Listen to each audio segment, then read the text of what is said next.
Fala pessoal, tudo bem com vocês? Estamos começando mais uma aula de Ciências Sociais e hoje nós iremos então continuar com as nossas discussões do nosso último tópico da disciplina, que é Tópicos em Diversidade Social. Como eu havia comentado com vocês, esse segundo bimestre a gente vai focar numa análise um pouco mais detida em algumas reflexões sobre diversidade social, mais especificamente, aqui sobre o racismo estrutural, comentando coisas sobre o contexto histórico, falando sobre movimentos importantes como movimentos de direitos civis, sobre a década de 60, sempre relacionando com algo, filosófico, histórico, antropológico. É claro, como eu havia comentado com vocês, e também faço disso um lembrete, é, não deixem de já rascunhar, esboçar a ideia de vocês para o nosso trabalho, até que é uma análise, ou melhor, uma relação entre os conceitos que nós vimos durante a disciplina e conceitos que nós iremos ver durante a disciplina, com algum filme que vocês acham que pode ser bastante útil, que vocês conheçam, que vocês gostam, que vocês já assistiram, que pode dialogar muito bem com esses comentários sociais e essas reflexões sociais que estamos fazendo. Prometo que eu já vou passar a listinha de filmes para vocês que ainda estão indecisos, não sabem qual filme escolher. Vou passar a listinha de filmes para que vocês, tenham mais claramente a ideia do trabalho que a gente tem que fazer. Beleza, gente? É, Dando continuidade à nossa discussão, a discussão sobre racismo estrutural, sobre esse fenômeno, por que, por exemplo, é importante enfatizar a a proposta, ou pelo menos a exigência que o Ministério da Educação faz em relação a disciplinas como a minha, Ciências Sociais, ou até mesmo Diversidade Social nos cursos de Psicologia, ou até mesmo na formação sociocultural e ética nos cursos de Arquitetura. é, o Ministério da Educação ele tem pedido, pelo menos exigido, que discussões étnico-raciais estejam presentes em disciplinas como essa. Não só pela simples exigência do Ministério da Educação, mas também pela urgência, a necessidade da gente dialogar e expor essas ideias e, como posso dizer, tornar isso o mais claro e mais direto possível, longe de qualquer nebulosidade que, por exemplo, as redes sociais podem de repente proporcionar. É claro que por um lado ela torna mais próximo essas discussões, por outro lado ela pode dificultar e tornar menos sério a situação. É claro que esse é um ponto de vista que pode ser questionado, claro, mas eu gosto de enfatizar que o tempo que nós temos aqui, seja de forma remota, seja em sala de aula, pela experiência acadêmica, pela experiência universitária, eu acho que isso é valioso porque é uma evidência que estamos comprometidos com um estudo minucioso, atento com relação a essas questões que são questões urgentes. Beleza, gente? O livro que eu estou utilizando é o livro Racismo Estrutural do autor Silvio Almeida, certo?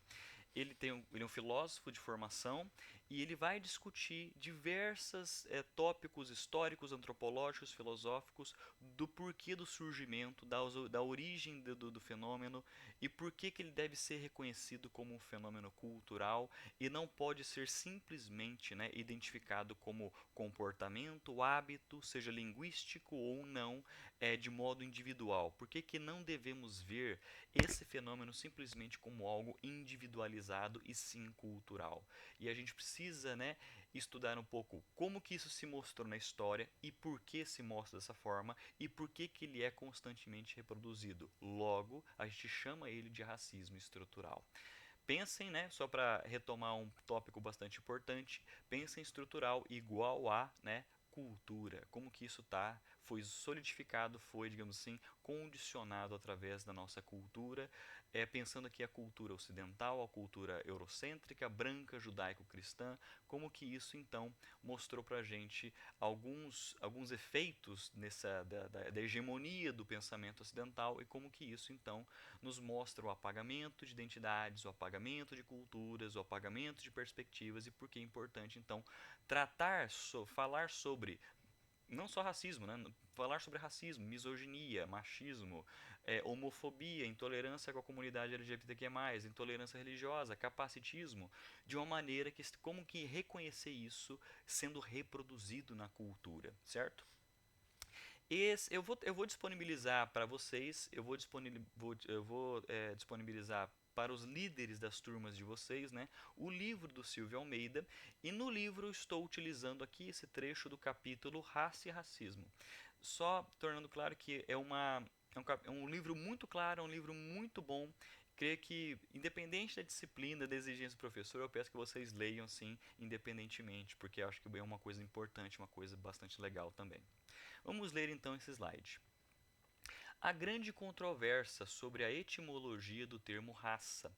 O que se pode dizer com mais segurança é que seu significado sempre esteve de alguma forma ligado ao ato de estabelecer classificações, primeiro entre plantas e animais e mais tarde entre seres humanos.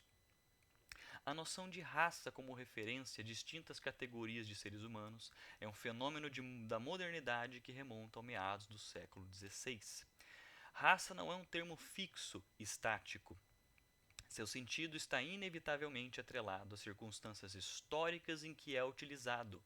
Por trás da raça sempre há contingência, conflito, poder e decisão, de tal sorte de que se trata de um conceito relacional e histórico. Assim, a história da raça ou das raças é a história da constituição política e econômica das sociedades contemporâneas. A gente já tem bastante coisa para a gente analisar aqui e uma coisa de cara que a gente precisa entender é como que o termo raça se mostra histórico e cultural, né?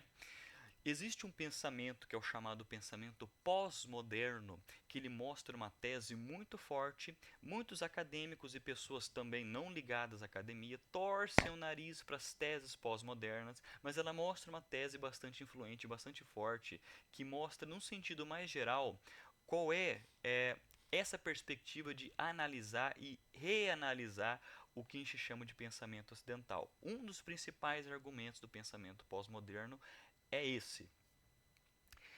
A identidade do sujeito não se define biologicamente, ela se define historicamente. Então, se a gente parar a pensar nesse argumento, nessa tese, isso encobre, né, isso tem a ver também com isso que a gente está vendo aqui, que é o termo raça. Ele deve ser compreendido histórico-culturalmente e não biologicamente. Como que isso se mostra a partir, né, da constituição cultural do pensamento? Se estamos reconhecendo o termo raça como algo ligado a condições políticas, a condições históricas, a condições culturais, logo ele vai denotar então um uso do termo que vai mostrar muito a respeito da hegemonia e das relações de poder sobre o uso desse termo. Nós podemos perceber aqui que o autor Silvio Almeida ele fala sobre o século XVI. O que está acontecendo especificamente no século XVI? Do século XVI e XVII, mais fortemente no século XVII, a gente vê o surgimento da filosofia moderna e da ciência moderna. Dentro da filosofia moderna, nós temos o chamado pai da filosofia moderna, que é René Descartes. E ele é um cara que, dentro da universidade, dentro da academia, ele é convencionalmente chamado de o pai do sujeito. Ele fundou o sujeito. Ou seja, antes do período moderno, período medieval, por exemplo, essa noção de sujeito, de subjetividade, ela, vamos dizer assim, de forma mais simplista, ela não existia, né? A partir do momento que Descartes ele funda o sujeito, ele funda meio que a subjetividade, é aqui que surgem então os primeiros passos da definição de sujeito, como que o pensamento ocidental definiu o sujeito. E é claro que a definição que o ocidental deu para o sujeito, ela tem a pretensão de ser universal, porém ela vem de um lugar particular e logo a gente percebe isso. E essa definição, mesmo sendo universal, ela foi um caráter de medida, ela foi algo para mensurar as reais, né, essências humanas daquilo que eles consideram como uma essência menor, redutível. E aqui a gente percebe então o uso do termo raça. Se no século XVI você percebe que o ocidental ele caracteriza, né, os nativos americanos, culturas não ocidentais, né, como é muito comum você ver, vamos pensar no contexto da colonização das Américas, né, que eles identificavam os nativos como aqueles que não possuíam alma, nesse sentido. Se eu traço a essência do nativo dessa forma, como ele não tendo alma, estamos falando de um contexto espiritual, moral, religioso, né? Mas se a gente parar para pensar no século XIX, quando as ciências, né, química, biologia, física, já estão apresentando bons resultados, você também vai perceber o discurso científico usado para justificar então a redução das culturas dos indivíduos. Então é muito comum você dizer que há as condições climáticas, as condições geográficas em que essas culturas estão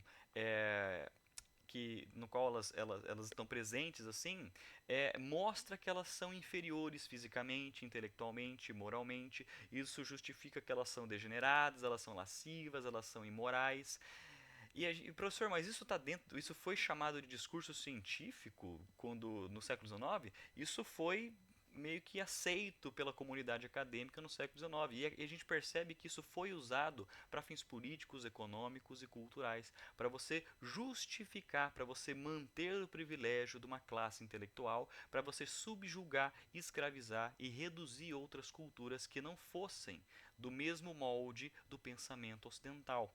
E aqui a gente vai perceber que o caminho do Silvio Almeida quer traçar é um caminho de como que o termo raça foi usado a partir dessas relações de poder que dizem respeito à formação histórica, cultural e política que nos formou de certo modo e por que, e a grande pergunta dessa segunda parte da disciplina, por que que nós reproduzimos isso constantemente e por que devemos ver isso de forma cultural e não somente particularizado, como que o racismo não se manifesta unicamente de forma particular e individual, como que isso deve ser reconhecido na sua cultura, como isso foi arraigado, como que o solo da cultura está encharcado com essa perspectiva de mundo e por que que essa perspectiva de mundo ela causa esse efeito de perdurar e conservar essas mesmas características racistas, desumanizadoras, consequentemente violentas, né? São temas bastante importantes, são temas urgentes. É claro que isso aqui é o início da nossa discussão. Por favor, né, coletem informações, argumentos para vocês estruturarem o trabalho de vocês a partir dessas aulas que nós teremos. Vou compartilhar o livro do Silvio Almeida com vocês. Creio que seja os primeiros passos para a gente discutir os principais tópicos, né, dessa temática que é muito interessante. Qualquer coisa, só entrar em contato para tirar alguma dúvida, fazer algum comentário. Estou aberto para isso. Creio que seja isso, né? Nos vemos na próxima semana. Até mais.